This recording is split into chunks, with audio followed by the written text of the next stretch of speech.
Hello बच्चों। तो पिछली क्लास में हम लोगों ने पीरियोडिक टेबल का एक स्ट्रक्चर देख लिया था कि उसका स्ट्रक्चर कैसा होता है, पीरियड्स कितने होते हैं, ग्रुप्स कितने होते हैं, ग्रुप्स में एलिमेंट्स होते हैं तो किस तरीके से होते हैं, कितने होते हैं, याद करने के तरीके के पर भी हम लोगों ने बात किया था। अब आप लोगों का बहुत बहुत ही बेहद इंपॉर्टेंट टॉपिक यहां से शुरू होगा, ठीक है ना। बहुत बेहद इंपॉर्टेंट, ये आपके पूरे लाइफ टाइम में जब तक आप लोग केमिस्ट्री पढ़ोगे तब तक ये काम देगा। उस लेवल की चीजें अब शुरू हो रही हैं। हालांकि केमिस्ट्री तो पूरी 10th की इंपॉर्टेंट है जो कि आपको आगे भी काम देगी, लेकिन अब जो हम लोग पढ़ने जा रहे हैं ना वो बेहद इंपॉर्टेंट है। तो चलिए चलते हैं पहले अपने बोर्ड पे और फिर शुरू करते हैं आज की क्लास। तो ये ग्रुप्स की हम लोग बातें कर चुके थे कि भैया 18 ग्रुप्स होते हैं और ग्रुप्स में किस तरीके से एलिमेंट्स को रखा जाता है, ये सारी बातें हो गई थी, ठीक है। अब चलते हैं आगे। ये जो आप पीरियोडिक टेबल देख रहे हो, इस पीरियोडिक टेबल में अलग अलग कलर आपको दिखाई दे रहे होंगे। हाँ भैया दिखाई तो दे रहे हैं हमें अलग अलग कलर। अच्छा मैं आपको पहले ये बता दूं कि अब हम लोग पढ़ने वाले क्या है। तो अब हम लोग मेन रूप से ये पढ़ने वाले हैं जो कि आपके एनसीईआरटी के पीछे ट्रेंड्स दिए गए हैं ना, कि मेटेलिक कैरेक्टर क्या होता है, नॉन मेटेलिक क्या होता है, ऑक्साइड में एसिडिक ऑक्साइड, बेसिक ऑक्साइड, इसके अलावा वैलेंसी। तो वैलेंसी तो आप लोग जानते ही हो, मैं भी एक बार डिस्कस कर दूंगा। एटॉमिक साइज वगैरह वगैरह जितनी सारी चीजें हैं ना, यानी कि पीरियोडिक टेबल की मेन रूप से प्रॉपर्टीज कह सकते हो कि पीरियोडिक टेबल की ट्रेंडिंग क्या होती है, किधर से किधर जाने पर क्या होता है, वो सारी चीजें हम लोग पढ़ने वाले हैं, लेकिन एक दूसरे तरीके से। मैं सीधे सीधे नहीं बताने वाला कि हाँ पीरियड्स में जब लेफ्ट टू राइट जाते हैं तो ऐसा होता है, ग्रुप्स में ऊपर से नीचे आते हैं तो ऐसा होता है। ऐसी बात नहीं है, हम लोग ऐसी चीज पढ़ने वाले हैं बहुत ही बारीकी से, जिससे कि आपके दिमाग से कंसेप्ट निकले नहीं, और कितना भी तोड़ मरोड़ के कितना भी घुमावदार सवाल बनाया जाए कंपटीशन में तो आप उसका जवाब दे सको, ठीक है ना। तो इसके लिए जरूरी है कि उसके अंदर के कंसेप्ट को समझना होगा। वही चीज हम लोग अब डिस्कस करने वाले हैं, ठीक है। चलिए तो देखो, ये जो पीरियोडिक टेबल आप देख रहे हो, अलग अलग कलर में सतरंगी चीजें देख रहे हो, ये क्यों है ऐसा।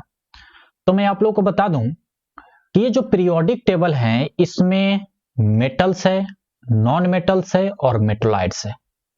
मेटल नॉन मेटल में भी ये बात डिस्कस हुई थी। ये जो आप देख रहे हो ना, यहां से लेके ये सब ये पूरा यहां तक, मतलब ग्रुप नंबर 1 से लेके ग्रुप नंबर 12 तक, और ग्रुप नंबर 13 भी, और उसके बाद ग्रुप नंबर 13 में यहां से मैं कह सकता हूं एल्युमिनियम, ये सब कुछ जो देख रहे हो आप, ये सारे का सारा, ये सब कुछ आपका मेटल है। ये जितना मैंने सर्कल बना रखा है ना, ये सारा का सारा मेटल है। और ये जो पीले के ऊपर आप लोग देख रहे हो, ये देखो, ये भी ले सकते हो आप, हालांकि ये रेडियो एक्टिव है लेकिन ले सकते हो। ये सारे के सारे नॉन मेटल हैं। ये सारे के सारे क्या हैं, नॉन मेटल हैं। और इधर के ये सारे के सारे क्या हैं, मेटल हैं। हाइड्रोजन को मेटल में नहीं रखा जाता है, हाइड्रोजन को एक्चुअल में रखना है तो आप नॉन मेटल में रखिए, ठीक है ना। अभी इसकी कहानी भी आएगी। और ये सारे के सारे नॉन मेटल हैं। और ये जो बीच वाली लाइन आप देख रहे हो ना, ये बोरोन, ये silicon, germanium, arsenic, antimony, tellurium, polonium, ये सब कुछ होता है मेटलॉइड्स। सबको याद होगा थोड़ा बहुत मेटल क्या होता है, मेटलॉइड्स क्या होते हैं। नहीं याद है तो कोई बात नहीं, एक बार तो मैं डिस्कस करूंगा ही इसमें भी। तो हम लोग अब मेन रूप से जो बात करेंगे वो इसी अलग अलग चीजों पर बात करेंगे। सबसे पहले हम लोग मेटल को उठाएंगे, मेटल के ऊपर डिस्कस करेंगे। मेटल के अंदर मेटालिक कैरेक्टर जो होता है, इलेक्ट्रोपॉजिटिव कैरेक्टर होता है, उसके ऊपर डिस्कस करेंगे। उसके बाद मेटल का जो ऑक्साइड होता है, आप लोगों ने पढ़ा होगा कि मेटल का ऑक्साइड क्या होता है, बेसिक इन नेचर। तो हम लोग उस पर डिस्कस करेंगे कि बेसिक होता है तो किधर कितना बेसिक होगा, किधर कितना कम बेसिक होगा। फिर नॉन मेटल पे जाएंगे, उसकी नॉन मेटेलिक कैरेक्टर पढ़ेंगे। और जो नॉन मेटेलिक ऑक्साइड होते हैं वो एसिडिक इन नेचर होता है, तो फिर वो देखेंगे कि किधर ज्यादा एसिडिक किधर कम एसिडिक, और फिर मेटोलाइट के बारे में भी हम लोग बात करेंगे जो कि एम्फोटेरिक नेचर का होता है। तो सबसे पहले विजन क्लियर हो गया ना, रास्ता क्लियर हो गया ना, हम लोग पढ़ने वाले क्या हैं, किस तरीके से पढ़ने वाले हैं। अब चलो अब आगे देखो। ओके, अब आगे देखो। उससे पहले मैं 2-3 थोड़ा सा इंपॉर्टेंट पॉइंट डिस्कस कर देता हूं, ठीक है ना, जो कि एनसीईआरटी में इधर उधर लिखा हुआ है, पहले वो पढ़ लो, फिर मैंने जो बताया है मैं उस पर वापस आता हूं। देखो, some important points regarding periodic table, छोटी छोटी बात है, जरा इसको नोट कर सकते हो तो नोट कर लेना। पहला बात यह है कि जो एस ब्लॉक है और पी ब्लॉक है, हाइड्रोजन और इनर्ट गैसेस को छोड़ के, एस ब्लॉक और पी ब्लॉक जो है हाइड्रोजन और इनर्ट गैसेस को छोड़ के, यानी कि ग्रुप नंबर 1 हाइड्रोजन को छोड़ के, ग्रुप नंबर 2 और 13 से 17, इन सबको एक नाम दिया जाता है रिप्रेजेंटेटिव या नॉर्मल एलिमेंट्स। और जो ग्रुप नंबर डी है, यानी कि ग्रुप 3 से लेके 12 तक, इसको एक स्पेशल नाम दिया जाता है ट्रांजिशन एलिमेंट्स। देखो, ये आपका ग्रुप नंबर 1 है, ग्रुप नंबर 2 है, तो पूरा का पूरा ग्रुप नंबर 1 लेकिन हाइड्रोजन को छोड़ के, ठीक है, पूरा 1 पूरा 2 पूरा का इधर, उसके बाद 3 से लेके और 17 तक, ये 3 से लेके 13 से लेके 17 तक, और ग्रुप नंबर 1 और ग्रुप नंबर 2 हाइड्रोजन को छोड़ के, इसको क्या नाम दिया जाता है, इसको नाम दिया जाता है रिप्रेजेंटेटिव या नॉर्मल एलिमेंट्स। और ये ग्रुप नंबर 3 से लेके ग्रुप नंबर 12 जो कि डी ब्लॉक है, आप लोगों को मैंने पहले भी बताया था कि ग्रुप नंबर 1 और 2 एस ब्लॉक होता है, ये ग्रुप नंबर 13 से लेके और 18 तक पी ब्लॉक होता है, और ये जो है सो डी ब्लॉक होता है। तो डी ब्लॉक को हम लोग ट्रांजिशन एलिमेंट्स बोलते हैं, ये बात पहले भी बताई जा चुकी है। और ये नीचे वाला एफ ब्लॉक होता है, ठीक है ना, तो ये भी ट्रांजिशन एलिमेंट्स का ही तो पार्ट होता है, क्योंकि यहां से ये आया होता है लेंथेनाइड्स और यहां से आया होता है एक्टेनाइड्स, ठीक है ना, तो ये भी डी एफ ब्लॉक भी ट्रांजिशन एलिमेंट्स के ही पार्ट है। तो ये छोटी सी बात थी, आप लोग दिमाग में रख सकते हो, कोई बहुत बड़ी बात नहीं है, मैंने लिख रखा है। दूसरी एक छोटी सी और बात एनसीईआरटी में लिखी हुई है, उसको भी जरा नोट डाउन कर सकते हो आप, कि भैया जो इलेक्ट्रॉन्स होते हैं, किसी भी सेल में जो इलेक्ट्रॉन्स को रखा जाता है, तो मैक्सिमम इलेक्ट्रॉन्स कितने रखे जा सकते हैं। जैसे मान के चलिए एटम का ये न्यूक्लियस है, ठीक है, और ये हुआ आपका पहला सेल, ये हुआ आपका दूसरा सेल, ये हुआ आपका तीसरा सेल। सेल में क्या होते हैं, इलेक्ट्रॉन्स होते हैं। प्रोटॉन्स कहां होते हैं, न्यूक्लियस के अंदर होते हैं। न्यूट्रॉन्स कहां होते हैं, न्यूक्लियस के अंदर होते हैं। प्रोटॉन्स पॉजिटिव चार्ज होता है, इलेक्ट्रॉन निगेटिव चार्ज होता है, और न्यूट्रॉन के ऊपर कोई चार्ज नहीं होता। ये सारी बातें आप लोग 9th से ही जानते हो। तो मैक्सिमम कितने इलेक्ट्रॉन्स रह सकते हैं, आप लोग जानते भी हो कि इसको के सेल कहते हैं, इसको एल सेल, इसको एम सेल और इसको एन सेल। तो इसका एक फॉर्मूला होता है to fill electrons in a shell. Maximum जो इलेक्ट्रॉन्स रहते हैं किसी भी सेल में, उसका फॉर्मूला होता है 2n²। क्या फॉर्मूला होता है, 2n², जहां पर n जो है सो नंबर ऑफ सेल है। जैसे मैं कहूं कि पहले सेल में maximum number of electrons in first shell, first shell बोलूं तो के सेल, फर्स्ट सेल बात हो रही है यानी कि के सेल की बात हो रही है, तो इसमें मैक्सिमम कितने इलेक्ट्रॉन्स रहेंगे, तो 2 × n², n क्या है, 1 है, 1 का स्क्वायर, यानी 2 × 1 का स्क्वायर 1, यानी कि 2 इलेक्ट्रॉन। तो हम लोग जानते भी हैं कि यहां पर मैक्सिमम 2 इलेक्ट्रॉन्स रह सकते हैं। वैसे ही maximum number electrons in second shell 2 × 2 का स्क्वायर, क्योंकि यहां पर n की वैल्यू 2 हो गई, तो 2 दूनी 4, यानी कि 8 इलेक्ट्रॉन। हम लोग जानते हैं कि L में मैक्सिमम 8 इलेक्ट्रॉन रह सकते हैं। यह बात बहुत पहले से, पता नहीं कई बार मैं डिस्कस कर चुका हूं, फिर भी एक बार और बता देता हूं मैं। थर्ड सेल की अगर बात की जाए M सेल में, तो 2 × 3 का स्क्वायर, यानी 3 × 9 दूनी 18, यानी कि तीसरे सेल में 18 इलेक्ट्रॉन मैक्सिमम रह सकते हैं। हालांकि ये बात आप लोग जानते हो कि 8 इलेक्ट्रॉन पर इसकी स्टेबिलिटी पहली आ जाती है, रहने की जगह 18 है, लेकिन 8 इलेक्ट्रॉन पर भी इसकी स्टेबिलिटी आ जाती है। वो स्टेबिलिटी की बात अलग है और मैक्सिमम नंबर ऑफ इलेक्ट्रॉन रखने की बात अलग है। मेरी बात समझ गए ना? कई लोग इसमें कंफ्यूज रहते हैं कि 18 होता है, फिर ऐसे क्यों किया जाता है, 2 8 8 1, यहां 18 क्यों नहीं करते? तो इसके लिए मैंने आप लोगों को बोल रखा था कि भैया जो रिवीजन सीरीज है उसमें जो पहला वीडियो मैंने पढ़ा रखा है उसको जाकर एक बार देखो। पिछले क्लास में बताया था, आज भी बता रहा हूं, उसका लिंक मैं डिस्क्रिप्शन में डाल दूंगा, उसको देख लेना। उसमें पहला वीडियो बेसिक केमिस्ट्री जो है देखोगे ना तो आपको केमिस्ट्री थोड़ी सी समझ आने लगेगी, ठीक है ना? उसमें पीरियोडिक टेबल के बारे में ज्यादा चर्चा की गई है। फिर उसके बाद चौथे सेल यानी एन सेल में कितने इलेक्ट्रॉन रहेंगे? तो 2 इंटू 4 का स्क्वायर यानी कि 2 इंटू 16 यानी कि 32 इलेक्ट्रॉन। तो ये एक फॉर्मूला है, आप इससे समझ सकते हो कि किस सेल में, पहले सेल में, दूसरे सेल में, तीसरे सेल में, चौथे सेल में मैक्सिमम कितने इलेक्ट्रॉन्स रह सकते हैं, ये आप समझ सकते हो। ओके, चलिए ये भी बात खत्म हो गई। अच्छा, अब क्या करना है? अब करना यही है कि जो मैंने अभी बोला वो हम लोग अब पढ़ने वाले हैं, ठीक है? हम लोग मेटल से सबसे पहले शुरू करते हैं। देखिए, हम लोग सबसे पहले किससे शुरू कर रहे हैं? मेटल से। तो मेटल्स कौन कौन से होते हैं मैंने बता दिया। ग्रुप नंबर 1, ग्रुप नंबर 2 और 3 से लेके 12 तक पूरा डी ब्लॉक भी, यानी कि पूरा देखा जाए तो एस ब्लॉक, पूरा का पूरा D block and some elements of group 13 to 15 यानी कि पी ब्लॉक का कुछ एलिमेंट्स, पी ब्लॉक के कुछ एलिमेंट्स, ठीक है?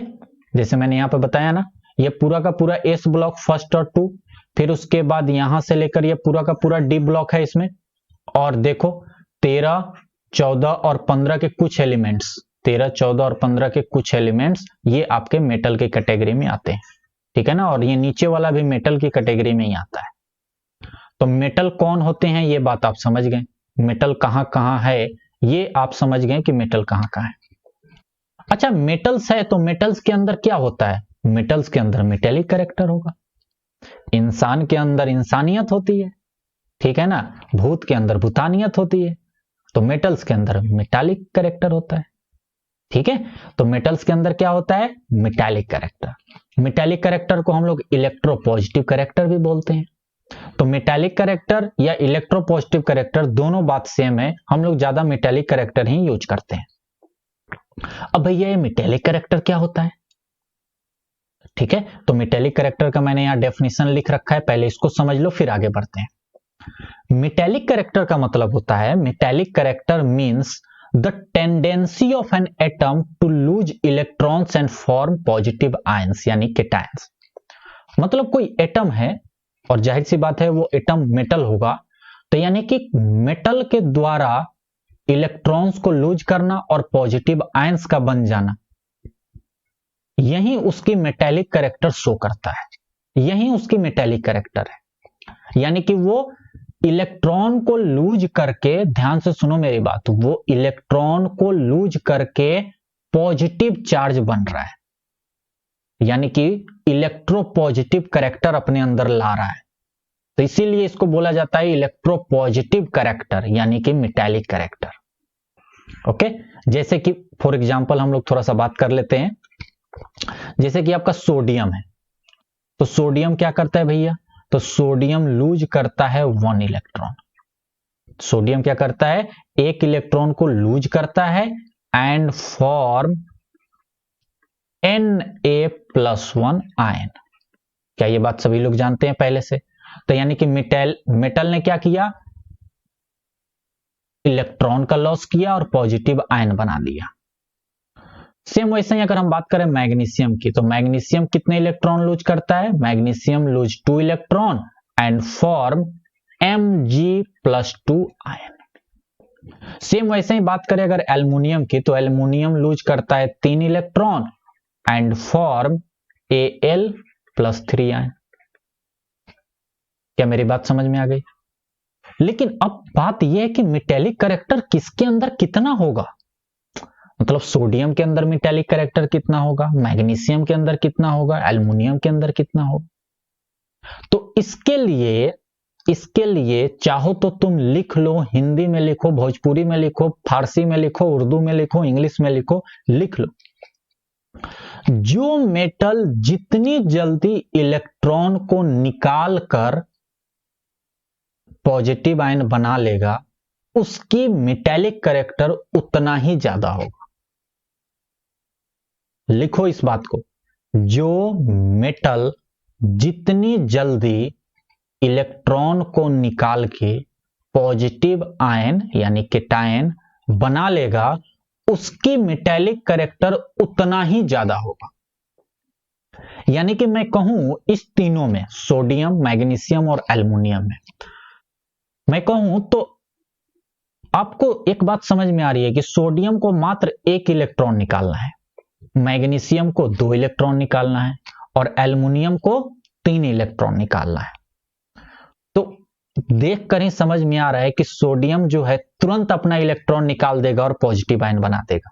यानी कि सोडियम अपना इलेक्ट्रॉन तुरंत निकाल के इलेक्ट्रोपॉजिटिव बन जाएगा, यानी उसके अंदर इलेक्ट्रोपॉजिटिव कैरेक्टर आ जाएगा, यानी मेटेलिक कैरेक्टर आ जाएगा। तो मैं मात्र इसी कंसेप्ट पर अगर कह सकता हूं कि नहीं कि भैया जो मेटेलिक कैरेक्टर है, मैं अभी इसी 3 पे बात कर रहा हूं, जो मेटेलिक कैरेक्टर है वो सबसे ज्यादा किसमें है? सोडियम में है, फिर किसमें है? मैग्नीशियम में है, फिर किसमें है? एल्युमिनियम में। मेटेलिक कैरेक्टर बोल लो या इलेक्ट्रोपॉजिटिव कैरेक्टर बोल लो, दोनों सेम बात है। इलेक्ट्रोपॉजिटिव कैरेक्टर, बात समझ में आ रही है? कैरेक्टर ये है, ऊपर वाला कॉपी हो गया। यानी कि देखो छोटी सी बात है, लेकिन हमने एक बात यहां पर क्या सीखी कि जो मेटल जितनी जल्दी इलेक्ट्रॉन को निकाल के, इलेक्ट्रॉन को लूज करके, ठीक है ना, पॉजिटिव आयन बना लेगा, केटायन बना लेगा, उसकी मेटेलिक कैरेक्टर उतना ही ज्यादा होगी और वो उतना ही ज्यादा रिएक्टिव भी होगा। चाहो तो ये भी बात उसमें ऐड कर सकते हो कि वह उतना ही रिएक्टिव भी होगा। यानी कि जिसकी मेटेलिक कैरेक्टर ज्यादा वो ज्यादा रिएक्टिव। इतनी बात सबको समझ में आ जानी चाहिए। यानी कि हम लोग ये आप देखो, सोडियम, मैग्नीशियम और एल्युमिनियम तो ये एक पीरियड में चलता है ना। अरे भैया एक पीरियड में नहीं चलता, यहां पे है आपका सोडियम, यहां पे आपका मैग्नीशियम, फिर जब पीरियड में आगे बढ़ते हैं तो यहां आता है एल्युमिनियम। यानी कि जब हम पीरियड में आगे जा रहे हैं तो मेटेलिक कैरेक्टर क्या हो रहा है? मेटेलिक कैरेक्टर घट रहा है। देखो ट्रेंड्स में आगे पढ़ाऊंगा कि मेटेलिक कैरेक्टर पीरियड में ऐसे होता है, ग्रुप में ऐसे होता है, साइज ऐसे होता है, वैसे होता है। वो चीज मैं एक चार्ट के द्वारा आपको समझाऊंगा, वो सारी चीजें एक चार्ट के द्वारा लिखवा दूंगा, रिवीजन करने में भी आसानी हो जाएगी, ठीक है ना, एक पेज पे वो करवा दूंगा। लेकिन पहले समझो कि इसके अंदर का फंडा क्या है, ठीक है। तो सबसे पहले ये बात समझ में आ गई, तो इस बात को लिख ही लेते हैं अभी, बाद में तो एक बार लिखेंगे ही चार्ट में, अभी भी लिख लेते हैं कि जो मेटेलिक कैरेक्टर है, जब यहां पे ये बात आ गई तो लिख लो, ठीक है, कि जो हमारा मेटेलिक कैरेक्टर है डिक्रीज करता है जब हम लोग पीरियड्स में जाते हैं, तो decreases in period from left to right, from left to right. यानी जब हम लोग लेफ्ट से राइट की तरफ जा रहे हैं, लेफ्ट से राइट की तरफ जा रहे हैं, इधर से इधर की तरफ जा रहे हैं, तो मेटेलिक कैरेक्टर डिक्रीज कर रहा है। ओके, ये बात सबको समझ में आ गई। चलो अच्छा, ग्रुप्स में क्या होता है जरा अब उसके बारे में हम लोग बात कर रहे हैं। चलो ठीक है, उसके बारे में बात करते हैं। आओ देखो, ये बात सबको समझ में आ गई कि मेटेलिक कैरेक्टर डिक्रीजेज इन पीरियड्स।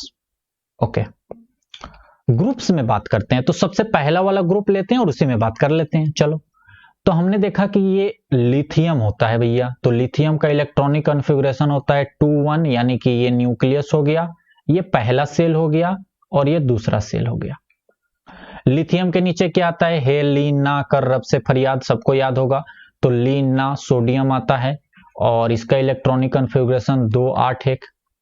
इसका अगर बनाने की कोशिश करें तो इसमें 3 सेल बनेंगे, पहले में 1 इलेक्ट्रॉन, दूसरे में 8 इलेक्ट्रॉन और तीसरे में 1 इलेक्ट्रॉन। अब पहले में 2 इलेक्ट्रॉन, दूसरे में 8, तीसरे में 1। लिथियम सोडियम के बाद अगर हम बात करें तो आता है पोटेशियम, जो कि होता है 2 8 8 1। यानी कि यहां पे देखा जाए तो इसमें 4 सेल हो जाएंगे ना, पहले में 2, दूसरे में 8, तीसरे में भी 8 और चौथे में 1। मतलब आप यहां पर एक बात देख रहे हो कि यहां पर नंबर ऑफ सेल्स बढ़ रहे हैं, जैसे जैसे हम लोग ग्रुप में नीचे आते जा रहे हैं नंबर ऑफ सेल्स बढ़ रहे हैं, यानी साइज एटम का बड़ा होता जा रहा है। तो जब ऐसे ही करके हम लोग सीजियम पे आएंगे, हालांकि सबसे नीचे फ्रेंसियम होता है, लेकिन फ्रेंसियम चूंकि रेडियो एक्टिव होता है और वो मैन मेड है, मतलब हम लोग के द्वारा बनाया गया है, तो इसीलिए उसको हम लोग ज्यादा नहीं बात करते, वो रेडियो एक्टिव है। तो जो सीजियम होता है, तो सीजियम में तो और बड़ा एटम हो जाएगा ये, ठीक है, पहले 2 रहेगा, फिर 8 रहेगा, फिर उसके बाद ये 18 के आसपास हो जाएगा। समझ रहे हो? ये 18 के आसपास हो जाएगा। कहने का मतलब ये है कि इसका एटम और बड़ा हो जाएगा, सीजियम का एटम बड़ा हो जाएगा। ठीक है, तो यहां पर आपने क्या देखा? यहां पर आपने देखा कि जैसे जैसे हम लोग ग्रुप में नीचे आते जा रहे हैं, वैसे वैसे एटम का साइज बढ़ता जा रहा है। ठीक है ना? तो जरा मुझे बताओ, इसमें भी आउटर मोस्ट में एक इलेक्ट्रॉन होगा, इसमें भी अंतिम वाले सेल में एक इलेक्ट्रॉन होगा, इसमें भी अंतिम वाले सेल में एक इलेक्ट्रॉन होगा, इसमें भी अंतिम वाले सेल में एक इलेक्ट्रॉन होगा।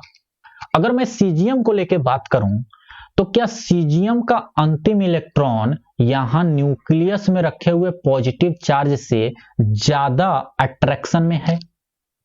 आपका जवाब होगा नहीं, क्योंकि यहां पे दूरी ज्यादा है। यहां पे क्या है? दूरी ज्यादा है। तो जब ये दूरी ज्यादा है, तो इन दोनों में अट्रैक्शन भी कम होगा। समझ रहे हो ना? जब दूरियां बढ़ जाती हैं, तो एक दूसरे के प्रति अट्रैक्शन भी कम हो जाता है। समझ में आई बात? तो समझो इस बात को कि सीजियम का न्यूक्लियस यहां है, यानी कि सीजियम के न्यूक्लियस में पॉजिटिव चार्ज है, न्यूक्लियस में ही होता है, और यहां पर इलेक्ट्रॉन है। तो इन दोनों के बीच में अट्रैक्शन जो होगा वो कम हो जाएगा। तो ये इलेक्ट्रॉन ज्यादा मजबूती से नहीं बंधा रहेगा, यानी ये इलेक्ट्रॉन आसानी से बाहर निकल जाएगा।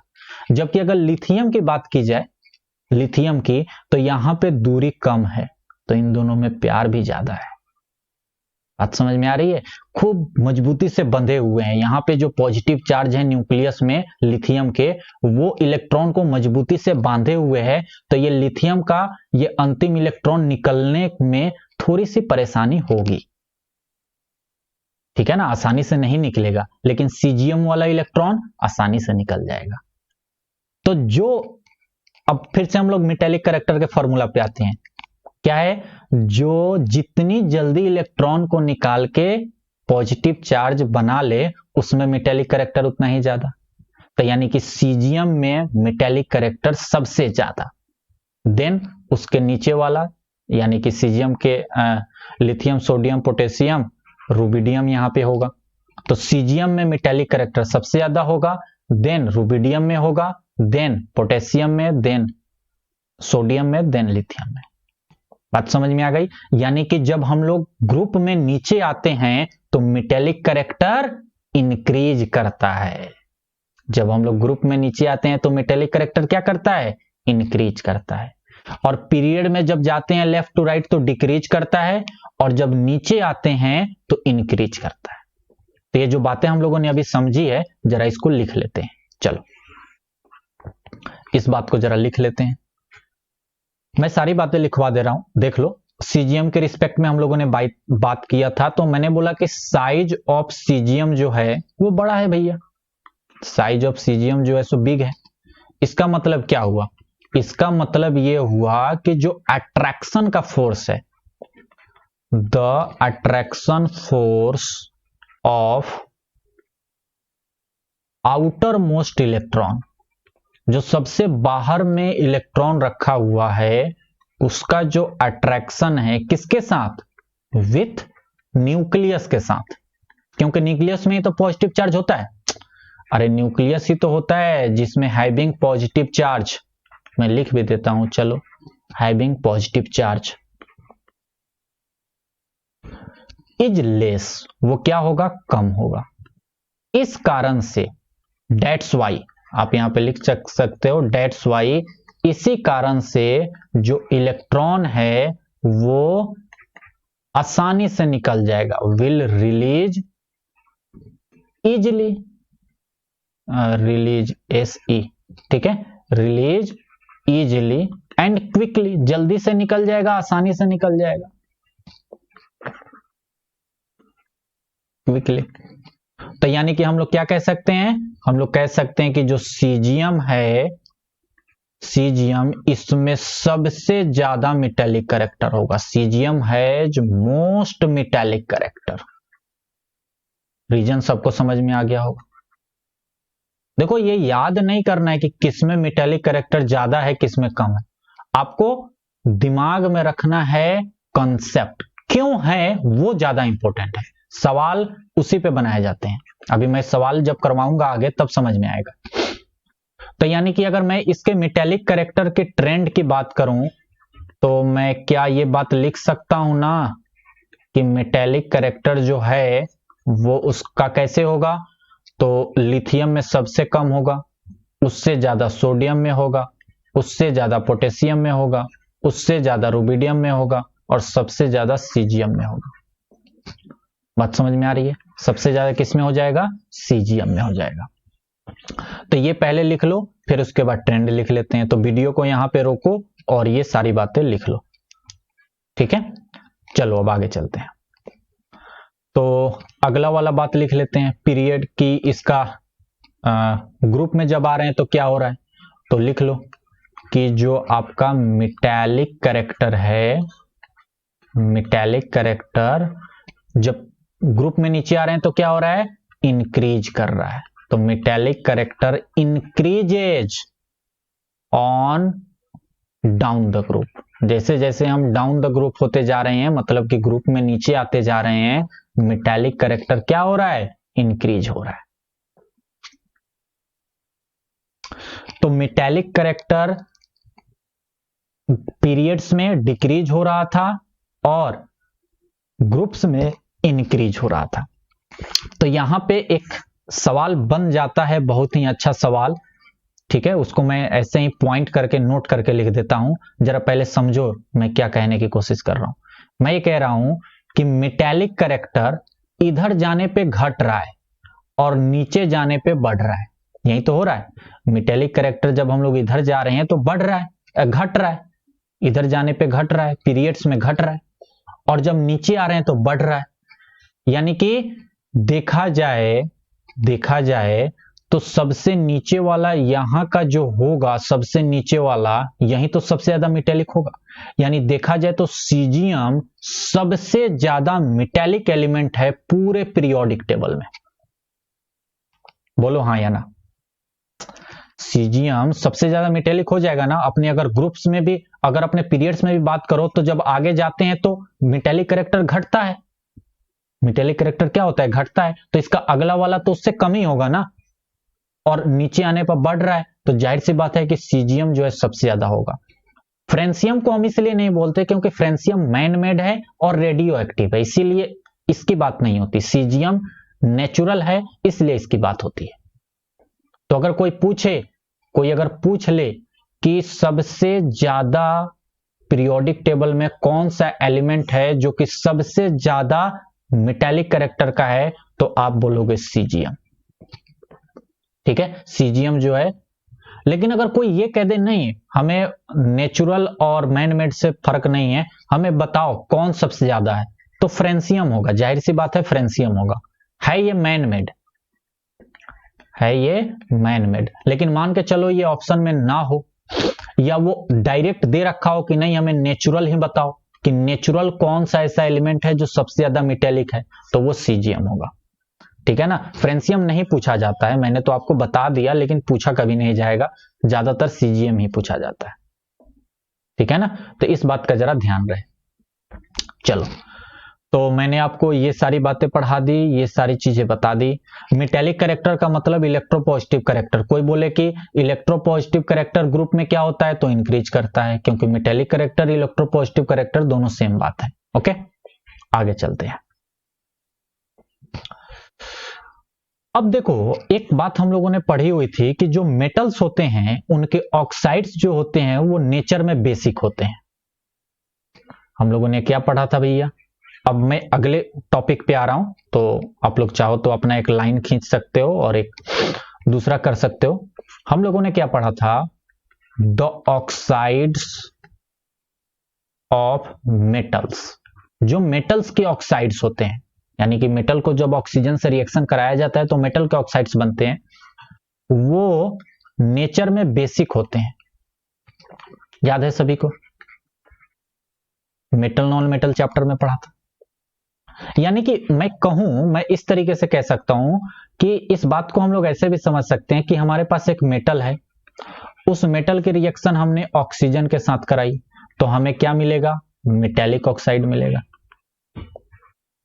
हमें क्या मिलेगा? मेटेलिक ऑक्साइड मिलेगा।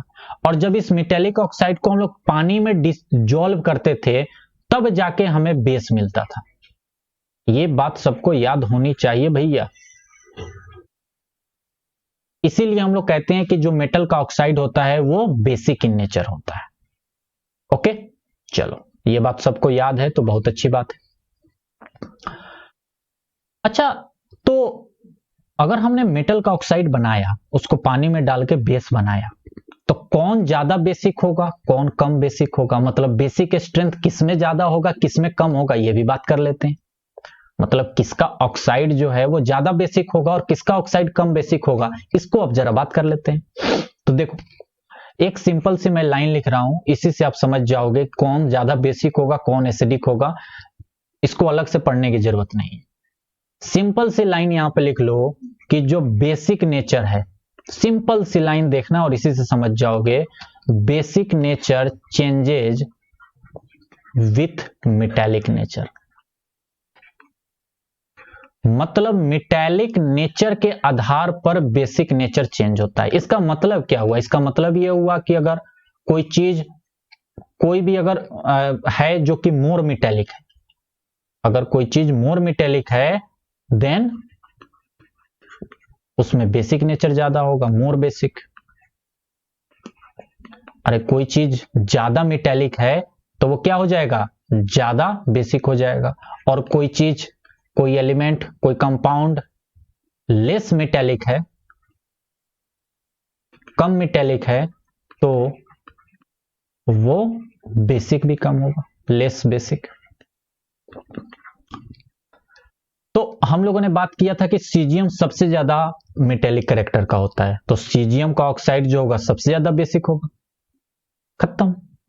हमने बात किया था कि अगर हम जब ग्रुप में आते हैं तो मेटेलिक ऑक्साइड बढ़ता है। हमने बात किया ना कि जब ग्रुप में नीचे आते हैं तो मेटेलिक ऑक्साइड बढ़ता है। ये बात अभी तो पीछे हुई, मेटेलिक ऑक्साइड इंक्रीजेज। ग्रुप में नीचे आते हैं तो मेटेलिक ऑक्साइड बढ़ता है। तो जब ग्रुप में नीचे आते हैं तो बेसिक नेचर भी बढ़ता है। खत्म। जब हम लोग पीरियड्स में लेफ्ट टू राइट जाते हैं तो मेटेलिक नेचर कम होता है, डिक्रीज होता है, तो बेसिक नेचर भी डिक्रीज होता है। खत्म। अरे अब इसमें और क्या बताऊं मैं? समझ गए ना? तो देखो, एक चीज को पढ़ने के बाद दूसरी चीज कितनी आसान हो गई। इसको मैं थोड़ा सा लिख भी देता हूं। कई लोग होंगे जो कि कहेंगे नहीं लिख ही दीजिए तभी समझ में आता है, क्योंकि हम लोग उतने ज्यादा दिमाग नहीं है हमारे पास। तो मैं लिख भी दे रहा हूं, चलो सारी चीजें मैं लिख देता हूं। देखो, एक बात तो समझ लो कि भैया जो सब जल्दी इलेक्ट्रॉन को निकालेगा, मैंने अभी बोला ना कि जो जल्दी इलेक्ट्रॉन को निकालेगा वो जल्दी पॉजिटिव चार्ज बनाएगा, यानी कि वो ज्यादा रिएक्टिव होगा। तो वहीं तो सबसे जल्दी ऑक्सीजन से रिएक्शन करके ऑक्साइड बनाएगा, तो उसी का तो बेसिक नेचर सबसे ज्यादा होगा। तो इसीलिए जिसका मेटेलिक कैरेक्टर ज्यादा होगा उसका बेसिक कैरेक्टर भी ज्यादा होगा। पहले बात फंडा क्लियर हो गई? ठीक है, चलो। तो जैसे कि मैं छोटा सा एक एग्जांपल लेता हूं, ठीक है, उसी से मैं करके दिखाता हूं। जैसे कि मैं बेसिक नेचर अगर बात करूं सोडियम, मैग्नीशियम, एल्युमिनियम के ऊपर, तो जरा मुझे बताना कि सोडियम का ऑक्साइड मेरे पास है Na2O, मेरे पास मैग्नीशियम का ऑक्साइड है MgO, मेरे पास एल्युमिनियम का ऑक्साइड है Al2O3। कौन सा ऑक्साइड सबसे जल्दी बना होगा? अरे भैया जाहिर सी बात है ना, सोडियम जो है Na+1 सबसे जल्दी बना होगा, तो यानी कि सोडियम का ऑक्साइड वो जल्दी बना होगा। Mg+2 थोड़ा सा लेट से बना होगा क्योंकि 2 इलेक्ट्रॉन निकालने हैं, तो मैग्नीशियम ऑक्साइड थोड़ा लेट से बना होगा और सोडियम ऑक्साइड जल्दी बना होगा। एल्युमिनियम ऑक्साइड और कम लेट से बना होगा, क्योंकि एल्युमिनियम को 3 इलेक्ट्रॉन निकालने हैं और तब जाकर ये ऑक्सीजन से रिएक्शन करेगा और एल्युमिनियम का ऑक्साइड बनेगा। तो सोडियम ऑक्साइड सबसे ज्यादा रिएक्टिव, ठीक है। तो बेसिक नेचर इसमें सबसे ज्यादा, फिर मैग्नीशियम, देन एल्युमिनियम। इसीलिए तो इसको जब तुम पानी में डालते हो तो क्या NaOH बनता है, क्या MgOH बनता है, MgOH का होल ट्वाइस, क्या एल्युमिनियम हाइड्रोक्साइड बनता है। अरे एसिड बेस चैप्टर में पढ़ा था ना, ये सारे के सारे बेस हैं। तो क्या हमने पढ़ा नहीं था कि ये स्ट्रॉन्ग बेस होता है और ये उससे वीक बेस होता है, हाँ? और ये और ज्यादा वीक बेस है, वीकेस्ट कह सकते हो कि ये वीकेस्ट हो गया और कम हो गया। यानी कि बेस की कैटेगरी में बात करें तो ये सबसे ज्यादा बेसिक, फिर ये। तो इसी से आप समझ सकते हो कि बेसिक नेचर जो है वो जब हम लोग पीरियड्स में लेफ्ट टू राइट जा रहे हैं तो घट रहा है, ठीक है। तो इसको लिख लो, यहां पे कहीं लिख लो आराम से। क्या लिखोगे कि बेसिक नेचर जो है, बेसिक नेचर डिक्रीजेज, जिस तरीके से मेटेलिक कैरेक्टर डिक्रीज कर रहा है वैसे ही basic nature decreases in period. मतलब पीरियड का मतलब हो गया लेफ्ट टू राइट, ओके। अच्छा, ग्रुप्स में क्या होता है, ग्रुप्स में क्या होता है, क्या अलग से बताने की जरूरत है। अरे ग्रुप्स में जब हम आते हैं तो मेटेलिक कैरेक्टर बढ़ता है ना। अरे जैसे जैसे हम नीचे आते जाते हैं मेटेलिक कैरेक्टर बढ़ता है, यानी सीजियम फटाक से इलेक्ट्रॉन को निकाल के CS+1 बना रहेगा और ऑक्सीजन को ढूंढता रहेगा ऑक्साइड बनाने का, तो उसका जल्दी से ऑक्साइड बनेगा, जल्दी से उसका क्या कहते हैं, बेस भी बन जाएगा। तो यानी कि जब हम नीचे आते हैं तो जिस तरीके से मेटेलिक कैरेक्टर बढ़ता है उसी तरीके से बेसिक नेचर भी बढ़ता है, ठीक है। तो ये बात भी यहां पे लिख लो कि बेसिक नेचर इंक्रीजेज, कब इंक्रीज करेगा भैया, ऑन डाउन द ग्रुप, जब हम लोग ग्रुप में नीचे आते हैं, ऑन डाउन द ग्रुप। इसका रीजन चाहो तो लिख लो या मत लिखो, आपकी मर्जी है, समझ में तो आ ही गया होगा। Because of increasing metallic character. ये रीजन एग्जाम में लिखने की जरूरत नहीं है, एग्जाम में तो आपसे वो पूछेगा कि पीरियड में जाते हैं तो क्या होता है, ग्रुप्स में जाते हैं तो क्या होता है, ठीक है ना। तो जिस तरीके से मेटेलिक कैरेक्टर काम करता है वैसे ही बेसिक नेचर भी काम करता है। बच्चे बहुत कंफ्यूज होते हैं इसमें, मैंने बहुत ही अच्छे तरीके से इसको कोशिश की है कि मैंने इस तरीके से समझाऊं कि आपके दिमाग में डायरेक्ट फिट हो जाए।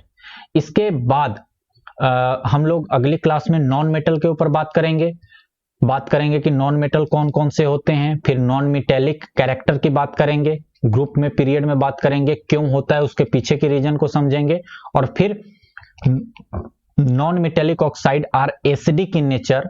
तो कौन ज्यादा एसिडिक होगा, कौन कम एसिडिक होगा, क्या होगा, उसके बारे में हम लोग बात करेंगे। यहां पर अब समझाने के लिए मेरे ख्याल से और कुछ नहीं है।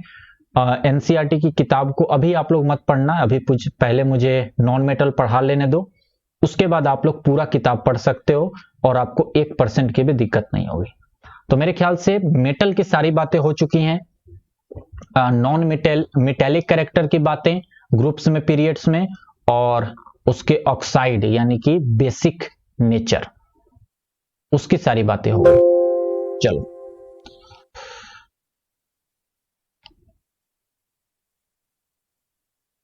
ओके, तो फिर हम लोग नेक्स्ट क्लास में इसके आगे का देखेंगे। नेक्स्ट क्लास में ये तो 40 मिनट के आसपास का हो गया, अगली क्लास ज्यादा नहीं होगी, वो कम ही होगी, क्योंकि आप लोग समझ चुके हो तो अगली पढ़ाने में थोड़ा सा आसानी ही रहेगा। उसके बाद 1-2 लेक्चर, ज्यादा से ज्यादा 1 लेक्चर और आएगा जिसमें कि कोई छोटा मोटा अगर कंसेप्ट होगा तो उसको कर लेंगे। सारी चीजें एक टेबल के फॉर्म में हम लोग रख लेंगे ताकि याद करने में आसानी हो, और उसके बाद कुछ क्वेश्चंस भी मैं डिस्कस कर दूंगा ताकि थोड़ी सी सहूलियत हो जाए। ओके, चलिए मिलते हैं हम लोग नेक्स्ट क्लास में, तब तक के लिए बाय, जय हिंद।